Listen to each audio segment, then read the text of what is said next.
시청자 여러분 안녕하십니까? JTBC 아침 뉴스 시작합니다. 전북은 오늘 아침 전주 10도 등 3도에서 14도의 기온 분포를 보이고 있습니다. 오늘은 대체로 맑은 가운데 낮부터는 기온이 크게 오르겠습니다. 낮 최고 기온은 전주 25도 등 22도에서 25도 분포로 어제보다 2, 3도가량 높겠습니다. 미세먼지 농도는 보통 수준이 예상됩니다. 내일도 맑은 날씨 속에 대부분 지역의 낮 최고 기온은 25도까지 오르겠습니다. 전주기상지청은 당분간 대체로 맑겠고 낮 최고 기온이 25도를 웃도는 초여름 날씨가 이어질 것으로 내다봤습니다.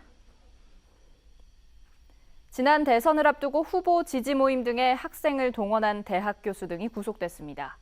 우월적인 지위를 이용해 정치 행사에 학생들을 동원한 것은 엄단이 필요하다고 검찰은 밝혔습니다. 하원호 기자입니다.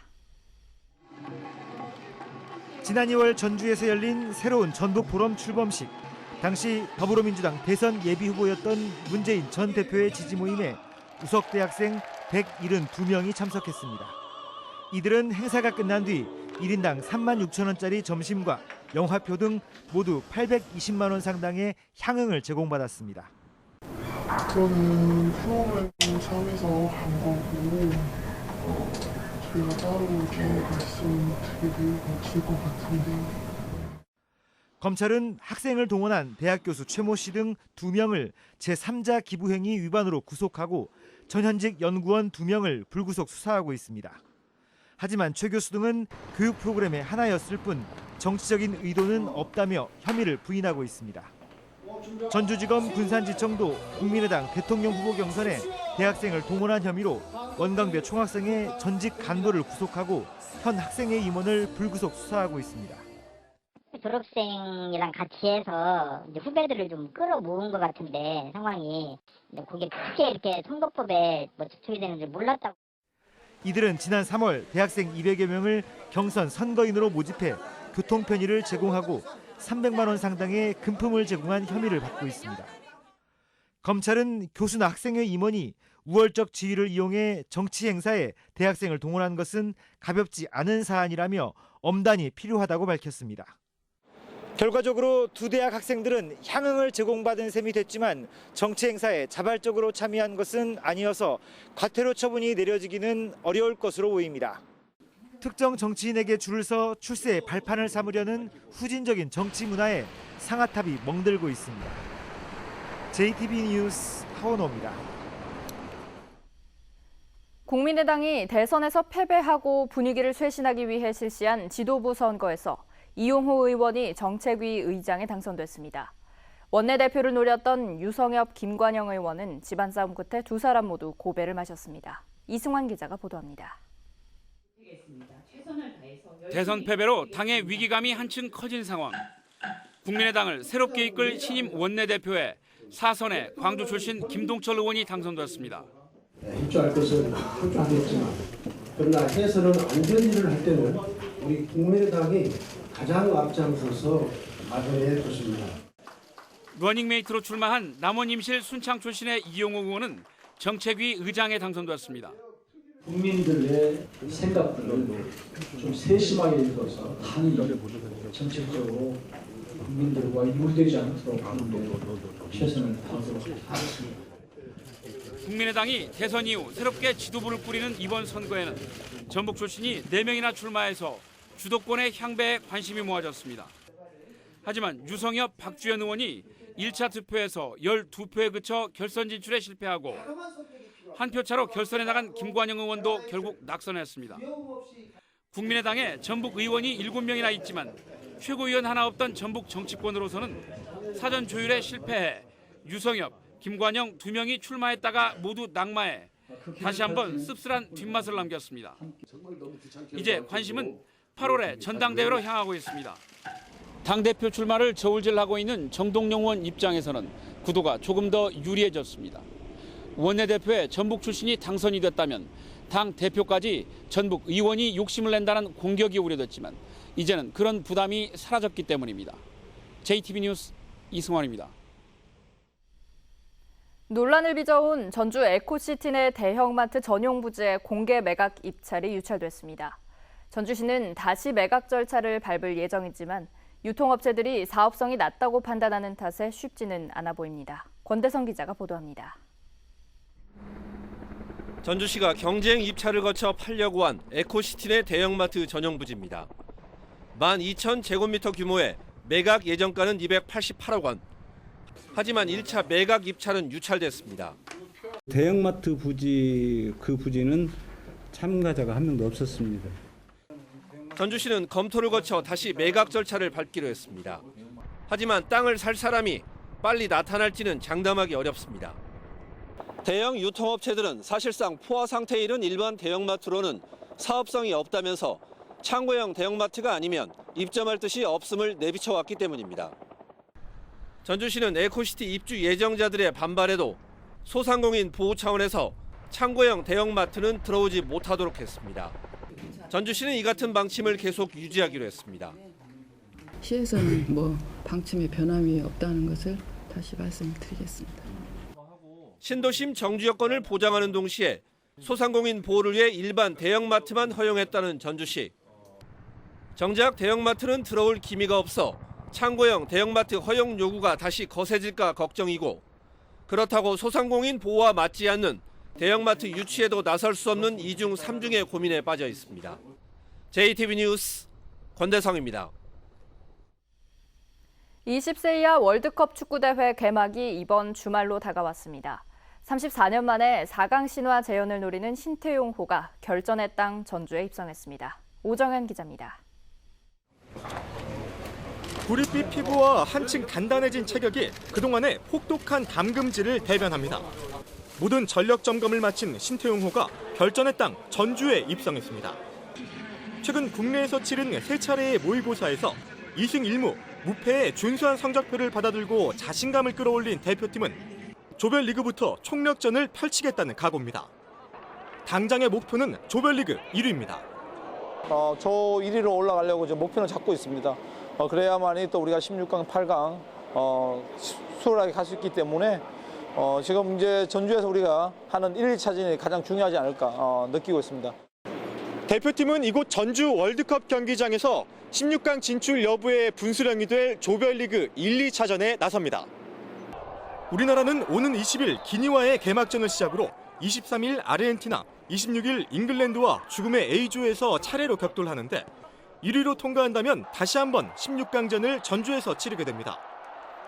1983년 멕시코 4강 신화 이후 34년, 신태용호가 영광의 재현을 위해 닻을 올렸습니다. JTB 뉴스 오정현입니다. 길이 없어 헐값에 사들인 맹지를 비싼 값에 되판 기획부동산업자가 경찰에 붙잡혔습니다. 평창 동계올림픽 개발을 미끼로 던졌는데 피해자가 수백 명에 이릅니다. 나금동 기자입니다. 동계올림픽이 열리는 강원도 평창의 한 야산입니다. 한모 씨 등 8명은 지난 2010년부터 강원도 평창과 춘천의 임야 8만 제곱미터를 헐값에 사들였습니다. 그리고 주변에 KTX 역사와 대학교가 들어선다며 텔레마케터까지 고용해 투자자를 모았습니다. 개인 소개로 해가지고 했는데 대기업도 들어오고 대학교도 들어오고 이것저것 복합적으로 보안도 보여주면서 3년 안에 문장 뽑고 나온다고. 하지만 개발 도면과 조감도는 모두 가짜였습니다. 심지어 현장 답사 때도 투자자를 속였습니다. 실제로 이들이 매입한 것은 산 정상 부근의 맹지였지만 땅을 보려고 하는 피해자들에게는 여건이 좋은 다른 땅을 보여줬습니다. 지금까지 확인된 피해자만 245명. 돈이 된다는 말에 속아 땅을 산 이들은 대부분 텔레마케터의 친인척과 지인들이었습니다. 땅을 사야잖아요. 거기에 대한 10%. 아는 사람한테 팔 때는 그 돈이 된다 하니까 파는 건데 그 돈이 이런 상황이 벌어졌다면 살겠어요. 12억 원에 매입한 땅은 73억 원에 팔렸습니다. 무려 6배 이상 차익을 챙긴 겁니다. 실제로 평당 4만 원 정도 가는 그 임야 땅을 25만 원, 30만 원 정도 5, 6배 높은 가격으로 매매가 된 것입니다. 경찰은 기획부동산 업체 대표 59살 한모 씨 등 2명을 구속하고 6명을 불구속 입건했습니다. JTB 뉴스 나금동입니다. 전국 최고의 품질을 인정받고 있는 남원 춘향골 복숭아가 첫 수확됐습니다. 순창군이 휴식과 치유를 경험할 수 있는 테마 휴양촌 조성에 본격 착수했습니다. 주혜인 기자입니다. 남원시 금지면의 안홍섭 씨가 춘향골 복숭아 첫 수확에 나섰습니다. 시설하우스에서 재배한 복숭아로 노지 재배보다 40일가량 빠른 겁니다. 춘향골 복숭아는 당도가 높고 향이 좋아 전국 최고 품질로 인정받고 있습니다. 남원에서 30여 곳의 농가가 하우스 복숭아를 재배하고 있으며 노지에 비해 4-5배가 넘는 소득을 올리고 있습니다. 여름으로 들어서서 이제 제철 과일 복숭아가 이제 본격적으로 출하가 되니까 제철 과일들 많이 드시고 건강해지시고 예뻐지시고 장수하시기 바랍니다. 오는 20일부터 이틀간 임실군 삼계면 두월마을에서 말천방 들노래 한마음 축제가 열립니다. 말천방 들노래 축제는 주민들이 직접 기획하고 진행과 연출까지도 맡는 주민주도형 마을축제로 치러지며 보리밭 현장 공연과 허수아비 만들기 등 각종 전통 민속놀이가 펼쳐집니다. 주민 모두가 한마음 한뜻으로 축제를 준비한 만큼 체험한 관광객들에게는 잊지 못할 즐거운 추억을 선사할 것입니다. 순창군이 휴식과 치유를 경험할 수 있는 관광 휴양촌 조성에 본격 착수했습니다. 건강장수연구소 주변에 80억 원을 들여 조성하는 관광 휴양촌에는 스파시설과 황토 방갈로, 명상관, 수변공원, 약초공원 등이 들어섭니다. 2019년 휴양촌이 완성되면 일반 관광객은 물론 만성질환자들의 치유 공간으로 자리매김할 것으로 기대됩니다. JTB 뉴스 주혜인입니다. 문재인 대통령의 공약에 전주 김천 동서횡단철도는 빠졌지만 다른 지역 동서횡단철도 2개는 포함된 것으로 확인됐습니다. 문 대통령은 대선 기간에 광주와 대구를 잇는 191km의 동서내륙철도와 충남 서산과 경북 울진을 잇는 350km의 중부권 동서횡단철도 건설을 공약한 것으로 나타났습니다. 정부가 동시에 3개 이상의 동서횡단철도를 추진할 가능성이 높지 않기 때문에 전북에서 추진하는 전주 김천철도 건설은 사실상 어려울 것으로 보입니다. 새만금을 상용차 자율주행 연구의 전진기지로 육성하는 방안이 본격적으로 추진됩니다. 전라북도는 새만금의 상용차 자율주행 실증 환경을 조성하기 위해 기본계획 연구에 들어갔습니다. 전라북도는 전북이 국내 중대형 상용차 생산량의 90% 이상을 차지하고 있기 때문에 새만금의 동서도로와 남북도로를 활용하면 상용차 자율주행 사업을 선도할 것으로 기대하고 있습니다.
JTB 아침 뉴스를 마칩니다. 시청해주신 여러분 고맙습니다.